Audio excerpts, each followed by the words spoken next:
शेती माझी प्रयोगशाळा या यूट्यूब चॅनलमध्ये मी आपलं स्वागत करतो. या चॅनलवर आपण नवीन असाल तर या चॅनलला सबस्क्राईब करा. या चॅनलचे नवनवीन व्हिडिओ पाहण्यासाठी बेल आयकॉन नक्की दाबा. आपणास व्हिडिओ आवडल्यास लाईक आणि शेअर अवश्य करा. नमस्कार, मी डॉक्टर मच्छिंद्र बांगर महाराष्ट्रातील हवामान परिस्थिती संदर्भात ताजा अंदाज देणार आहे.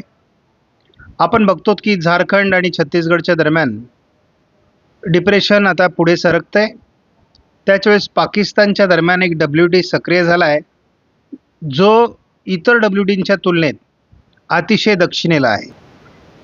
हे डिप्रेशन झारखंडवर आणि ओरिसावर खूप काळ थांबलेलं आहे.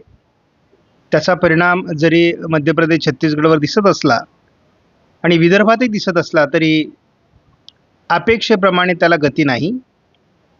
आपण बघतो पुणे, रायगड किंवा सोलापूरच्या काही भागामध्ये, सातारा, सांगलीच्या काही भागामध्ये मोठी ढगाळ परिस्थिती आहे. त्याचबरोबर नागपूर, भंडारा, गोंदिया, वर्धा आणि चंद्रपूर, गडचिरोलीमध्ये पावसास अनुकूल परिस्थिती निर्माण झालेली आहे.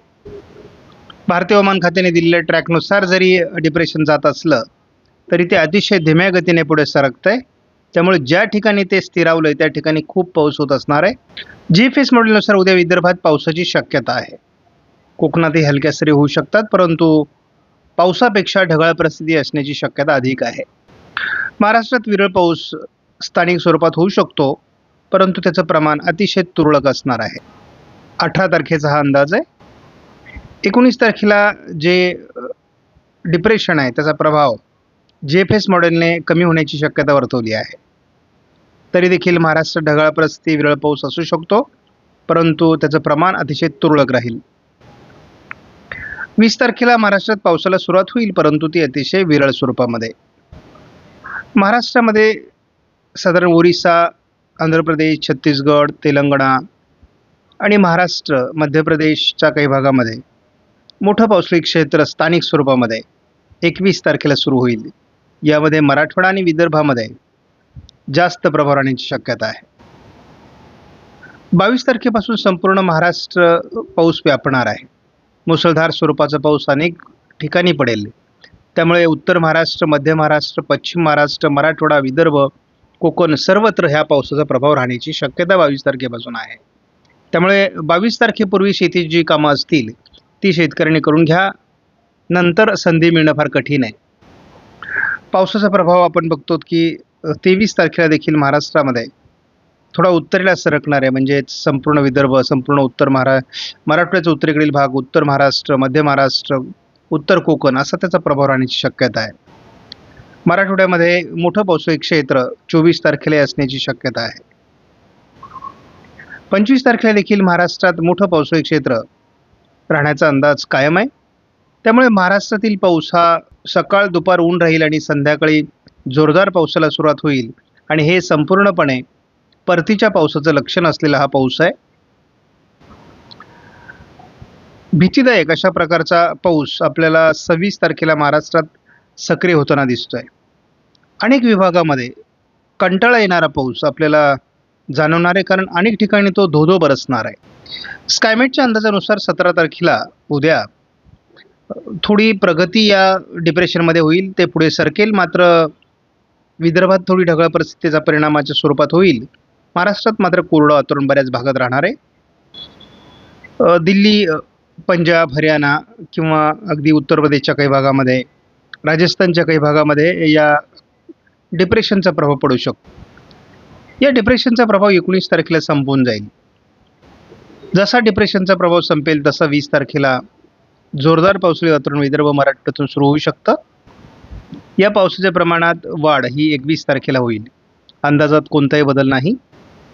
मात्र 22 तारखेला स्कायमेटने पावसाचं प्रमाण कमी असल्याचा अंदाज दिला. 23 तारखेला स्कायमेटने पावसाचं प्रमाण कमी होताना दाखवलं. मात्र 24 तारखेपासून महाराष्ट्रात पुन्हा जोरदार पावसाचे संकेत स्कायमेटने दिले आहेत. स्कायमेटच्या अंदाजानुसार 25 तारखेलाही महाराष्ट्रात अनेक विभागात खूप मोठा पाऊस असणार आहे. हे पावसाचं प्रमाण 26 तारखेलाही खूप वाढेल. सर्व महाराष्ट्रामध्ये प्रचंड पावसाचा प्रभाव वाढेल. पावसाचं मोठं प्रमाण महाराष्ट्रात 27लाही असणार आहे. 28 पासून थोडं जरी पावसाचं प्रमाण कमी होत असलं तरी महाराष्ट्रात अनेक विभागात पावसाची हजेरी लागणार आहे. पुन्हा 29ला पावसाचं प्रमाण वाढतं आहे. त्यामुळे 28ला थोडं कमी प्रमाण झालं तरी काही विशेष नाही, कारण 29पर्यंत त्याचा प्रभाव आहे. 30 तारखेला विदर्भातील पाऊस जरी कमी झाला तरी मराठवाडा, मध्य महाराष्ट्र, पश्चिम महाराष्ट्र, कोकण जोरदार पाऊस राहणार आहे. आणि आपण थोडं वैशिष्ट्य बघा, 30 तारखेला जवळपास उत्तर भारतामध्ये पाऊस आहे, गुजरातमध्ये संपूर्ण पाऊस आहे, राजस्थानच्या काही भागात पाऊस आहे आणि तसा सप्टेंबर महिन्याची शेवटची तारीख आहे. कारण मान्सूनला परतीचा प्रवास करताना खूप अडथळे निर्माण होतील. साधारणपणे आपण बघतो की उद्या डिप्रेशनचा प्रभाव थोडा पुढे सरकला तरी देखील महाराष्ट्रावर त्याचा फार परिणाम नाही. 18 तारखेला महाराष्ट्रात विरळ पावसाची शक्यता आहे, परंतु विशेष प्रभाव नाही. 19 तारखेला जवळपास दिल्ली, जयपूर, राजस्थानच्या काही भागात याचा प्रभाव पडेल. 20ला या डिप्रेशनचा प्रभाव संपेल, परंतु महाराष्ट्रात लगेचच ढगाळ वातावरण पावसाचा प्रभाव सुरू होईल. महाराष्ट्राच्या काही भागात म्हणजे पश्चिम महाराष्ट्र, मराठवाड्याच्या काही भागात, विदर्भाच्या काही भागात पावसाची हजेरी 21 तारखेला सुरू होईल. हलक्या स्वरूपात दक्षिणेकडून महाराष्ट्रात पावसाला सुरुवात 22 तारखेला होणं अपेक्षित आहे. 23 तारखेला देखील महाराष्ट्रात विरळ पावसाची शक्यता आहे. महाराष्ट्रात 24 तारखेपासून पावसाचं प्रमाण वाढेल, कारण एक कमी दाबाचं क्षेत्र मध्य प्रदेशवर सक्रिय होईल आणि त्याचा परिणाम महाराष्ट्रातील काही भागावर होण्याची शक्यता राहील. 25 तारखेलाही कमी दाबाचं क्षेत्र थोडं मध्य प्रदेश, गुजरात असं सरकण्याची शक्यता आहे. त्यामुळे थोडा उत्तर महाराष्ट्रामध्ये याचा परिणाम होण्याची शक्यता आहे. त्यामुळे केळीच्या बागा जळगाव क्षेत्रामध्ये आहेत. थोडं सावधान राहण्याची गरज 25 तारखेच्या दरम्यान असणार आहे. 26 तारखेनंतरही आपण बाकी मॉडेलच्या मदतीने बघितले, पावसाचं वातावरण पुढे चालू राहणार आहे. आणि जवळपास हे पावसाचं वातावरण आपण 26 तारखेलाही बघतो की गुजरातच्या बऱ्याच भागात पाऊस आहे. त्यामुळे परतीच्या पावसामध्ये खूप अडथळे निर्माण होतील. 19 तारखेपर्यंतच या डिप्रेशनचा प्रभाव राहील. त्यामुळे जसाही या डिप्रेशनचा प्रभाव संपेल तसं महाराष्ट्रामध्ये पावसाला सुरुवात होईल. स्थानिक स्वरूपातला हा जरी पाऊस असला तरी या काळातही एक 24-25च्या दरम्यान एक कमी दाबाचं स्थानिक क्षेत्र तयार होऊन मध्य प्रदेशवर ते सरकणार आहे आणि त्याचाही गुजरातवर मोठा प्रभाव पडणार आहे. आपण बघतो की 19 तारखेलाच दिल्लीच्या आजूबाजूने सरकून याचा प्रभाव कमी होईल असं दिसतंय. या मॉडेलने मात्र थोडं राजस्थानच्या भागात त्याचा प्रभाव दाखवलेला आहे. आपण मुद्दाम अंदाज थोडा पुढे सरकवणार आहोत. आपण बघतो की साधारण पश्चिम बंगालच्या दरम्यान ज्या ठिकाणी आज कमी दाब आहे त्याच ठिकाणी पुन्हा नवीन एक कमी दाब तयार होणार आहे. मात्र हा कमी दाब पूर्वेकडून उत्तरेला न सरकता थोडा मध्य भारताकडे सरकणार आहे आणि मध्य भारतावरून तो डायरेक्ट गुजरातकडे येणार आहे. म्हणजे कमी दाबाची दिशा यावेळेस बदलणार आहे आणि त्याचा थोडा उत्तर महाराष्ट्रावर परिणाम होण्याची शक्यता आपल्याला जाणवते. आणि जसंही हे समुद्र भागाच्या जवळ येतं तशी त्याची गती वाढत असते. आपण कालही सांगितलं होतं की अजून 5 दिवस महाराष्ट्रात फारसं पावसाचं वातावरण नाही आणि शेतीची कामं उरकण्यासाठी आपल्याला मोठा अवधी आहे. हा अवधी संपल्यानंतर 8 ते 10 दिवस सातत्याने पाऊस राहणार आहे. आपण पुढील 5 दिवसाचं उपग्रही छायाचित्र बघितलं तर महाराष्ट्रातल्या सर्व भागामध्ये मेघगर्जनेसह विजांच्या जोरदार मुसळधार पाऊस पडण्याचा अंदाज आहे. महाराष्ट्रातला कुठलाही विभाग असा नाही ज्या ठिकाणी पाऊस कमी होईल. मध्य भारताहून जात असलेलं कमी दाबाचं क्षेत्र किंवा डिप्रेशन याचा फारसा प्रभाव महाराष्ट्रावर नाही. महाराष्ट्रात कोरडं वातावरण आहे. जवळपास 17 तारखेपासून तर 20 तारखेपर्यंत तरी हे वातावरण बऱ्याच प्रमाणात कोरडं राहणार आहे. बीड जिल्ह्यामध्ये किंवा छत्रपती संभाजीनगरमध्ये किंवा अजूनही काही ठिकाणी म्हणजे जळगावच्या आजूबाजूने अधूनमधून पावसाळी क्षेत्र तयार होऊ शकतं. छत्रपती संभाजीनगर, अहिल्यानगर. त्यामुळे हे जे पावसाचं क्षेत्र आहे हे स्थानिक स्वरूपाचं असतं. अशा प्रकारचे क्षेत्र तयार होत असतात. मात्र आपण साधारण बघतो तर 20 तारखेपासून पुन्हा एकदा कोकण किनारपट्टी सहित घाटमाथ्यावर आणि उत्तर महाराष्ट्रात देखील पावसाचं प्रमाण वाढायला सुरुवात होईल. या अंदाजात अजूनही तरी काही बदल नाही. मात्र 21 तारखेपासून विदर्भातून जोरदार पावसाला सुरुवात होऊ शकते. आपण बघतो महाराष्ट्रामध्ये पावसाची सुरुवात जोरदार, मग पश्चिम महाराष्ट्र असेल, विदर्भ असेल, मराठवाडा असेल, उत्तर महाराष्ट्र, कोकण, मध्य महाराष्ट्र सर्वत्र 21 तारखेपासूनच पावसाची जोरदार हजेरी सुरू होणार आहे. 22 तारखेपासून याचं प्रमाण खूपच वाढणार आहे. आणि 22 तारखेला मी सांगितले की उत्तरेकडून वाऱ्यांचा प्रवाह सुरू होत असल्यामुळे वातावरणात मोठा बदल आपल्याला जाणवेल.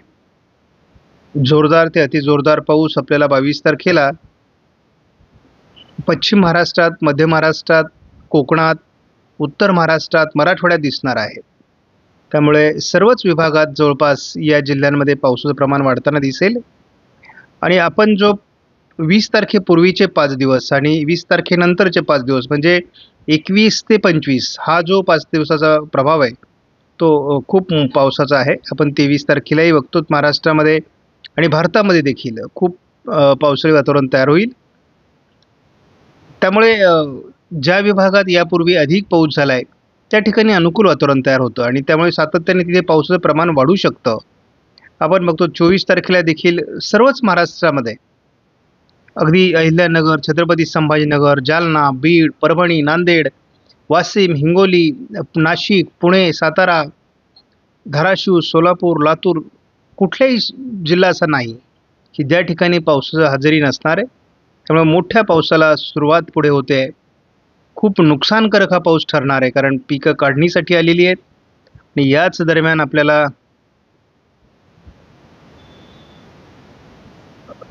पावसाचा प्रभाव वाढतोय. आपण बघतो एक कमी दाबाचं क्षेत्र साधारण 23 तारखेला जे मध्य भारतावरून जात आहे त्याचा देखील महाराष्ट्राच्या उत्तरेकडून थोडा परिणाम होईल.